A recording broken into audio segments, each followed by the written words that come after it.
Camarades peuple d'Afrique, ça va pas. C'est la panique générale dans l'Union européenne actuellement. Frère, Macron, avant de se rendre au sommet de la CPE aujourd'hui, à Budapest, il a appelé Donald Trump. Non, c'est pas bon, hein. Yorobman, ça tremble, hein. Non, Yorobman. Écoutez Macron, après avoir parlé à Trump, écoutez ce qu'il dit. Vous allez comprendre que son appel à Trump là, c'est pas bon. Trump est prêt à les frapper, hein. Yorobman, check out la vidéo. Hey, écoutez la vidéo. La guerre est revenue sur le sol européen, en Ukraine. Des tensions et des conflits existent entre certains membres, Arménie et Azerbaïdjan. Nous avons des phénomènes qui bousculent nos sociétés, des grands risques terroristes qui ont touché beaucoup de nos pays encore ces derniers mois. Nous avons tous à faire face à des phénomènes de migration illégale qui bousculent nos sociétés. Et en même temps, nous sommes des économies ouvertes qui, depuis des décennies, se sont construites sur un modèle d'ouverture dont on continuera à avoir besoin. Nous avons le défi évidemment climatique, technologique et une géopolitique, on le voit bien, où on a deux blocs, les États-Unis d'Amérique d'un côté et la Chine, qui avant tout recherchent leur intérêt propre et décident d'être beaucoup moins, si je puis dire, et l'un et l'autre, complaisants avec les règles internationales, ou en tout cas respectueux de ces derniers. Comme plusieurs, j'ai eu l'occasion hier d'avoir le président élu Donald Trump, qu'on est quelques-uns autour de cette table à avoir connu il y a 4 ans de cela dans ses précédentes fonctions, je l'ai félicité, mais au fond, moi je trouve que notre rôle ici, ou au sein de l'Union européenne, c'est pas de commenter l'élection de Donald Trump, savoir si c'est bon ou pas bon. Il a été élu par le peuple américain, et il va défendre l'intérêt des Américains. Et c'est légitime et c'est une bonne chose. La question, c'est est-ce que nous, on est prêt à défendre l'intérêt des Européens? C'est la seule question qui nous est posée. Et moi, je pense que c'est notre priorité. Et donc, ça ne doit être ni dans un transatlantisme qui serait naïf, ni dans la remise en cause de nos alliances, ni non plus dans un nationalisme étriqué qui ne nous permettrait pas de relever ce défi face à la Chine et aux États-Unis d'Amérique. Et donc, c'est un moment de l'histoire pour nous, Européens, qui est décisif. Au fond, la question qui nous est posée, voulons-nous lire l'histoire écrite par d'autres, les guerres lancées par Vladimir Poutine, les élections américaines, les choix faits par les Chinois en termes technologiques ou commerciaux, ou est-ce qu'on veut écrire l'histoire? Et moi, je pense qu'on a une force pour l'écrire.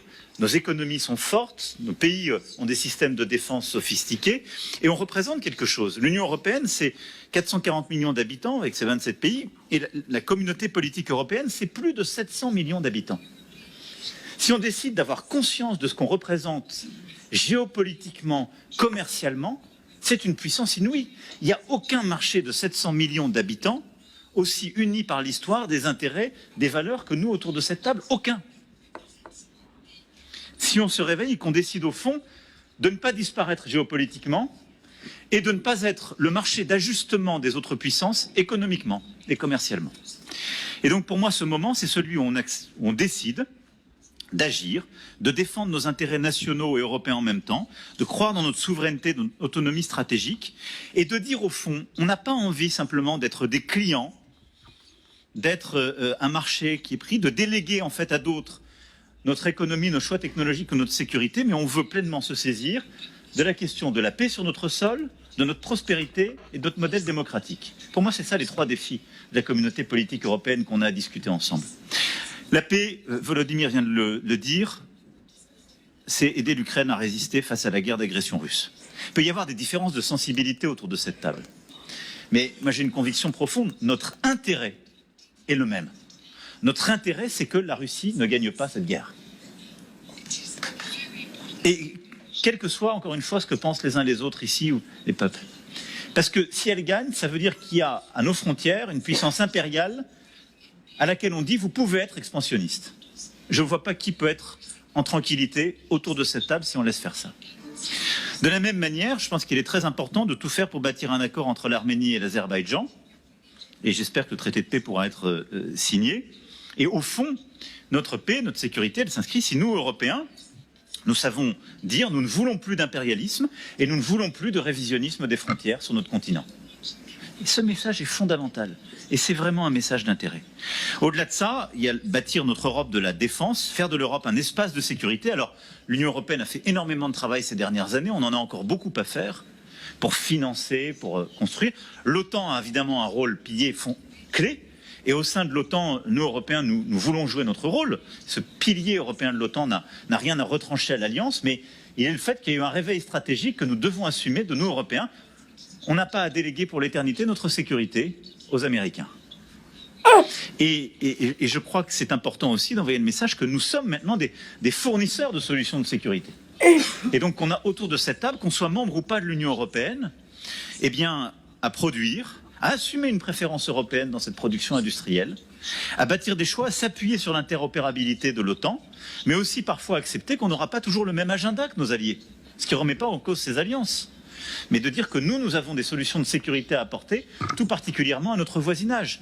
Aujourd'hui sur le flanc Est, peut-être demain sur le flanc Sud, ou que sais-je. Et à cet égard, je pense qu'il faut développer au sein de la communauté politique européenne une culture commune.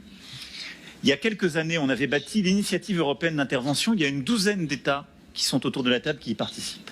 Elle est complètement intergouvernementale. Et moi, je voudrais inviter tous les collègues qui sont prêts à s'y joindre et qui ne sont pas membres de l'UE à s'y joindre. Élargissons à l'échelle de la communauté politique européenne l'initiative européenne d'intervention pour bâtir des solutions d'intervention communes sur des théâtres d'opération. C'est ce qui nous a permis de faire Agénor, ce qui nous avait permis d'intervenir au Sahel, et essayons d'avancer. Je crois aussi qu'ici, nous avons la possibilité de bâtir des solutions très concrètes pour lutter contre les filières clandestines d'immigration. On a construit des solutions très robustes en européen, pacte asile-immigration. Il y a des solutions très robustes qui sont construites avec des pays de transit ou d'origine pour prévenir les mouvements ou aider au retour. Mais la coopération au sein de la communauté politique européenne sur les questions migratoires est un surcroît d'efficacité parce que nous couvrons tous les chemins de la migration. Et...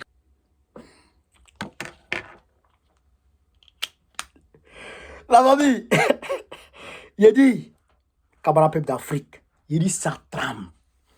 Il dit c'est pas bon. Il dit c'est grave. Au nom de Dieu. Trump n'est pas prêt. Macron l'a appelé pour s'entretenir un peu avec lui avant de se rendre à la réunion de la CPE, la Commission politique européenne, à Budapest en Hongrie aujourd'hui. Frère, il est cash. Il va sanctionner. Il va taxer tout. Il va tout taxer. Est-ce que vous comprenez ça? Il va tuer l'Europe. Vous comprenez ça? C'est pourquoi Macron dit on est 700 millions d'habitants. On est un marché fort. Si on se met ensemble, il veut dire quoi? Si on se met ensemble et que les États-Unis nous taxent, nous aussi, nous tous, on se met ensemble et puis on taxe les États-Unis. Vous comprenez ça? Si Trump taxe un produit européen, nous aussi, on se met ensemble et puis on taxe un produit américain. C'est ce qu'il veut dire. Parce qu'ils avaient tenté de taxer les produits américains ici. Ce qu'ils appellent la taxe GAFA. Mais Trump l'a appelé pour lui dire, si tu fais ça, je taxe les vins français à 100%. Alors que les États-Unis sont le premier pays consommateur du vin français au monde. Le premier pays consommateur du vin français au monde, c'est les États-Unis. Deuxièmement, le premier pays consommateur des produits pharmaceutiques français au monde, c'est les États-Unis. Donc, les États-Unis, c'est un grand marché pour la France. Les stylos, là, les bics, là, ça, c'est importé comme rien aux États-Unis. Donc, Trump dit il va frapper tout ça. Donc, quand il va les allumer, là, quand il va allumer les importations, là, ça va contraindre les entreprises pharmaceutiques de se relocaliser aux États-Unis pour aller donner de l'emploi aux Américains.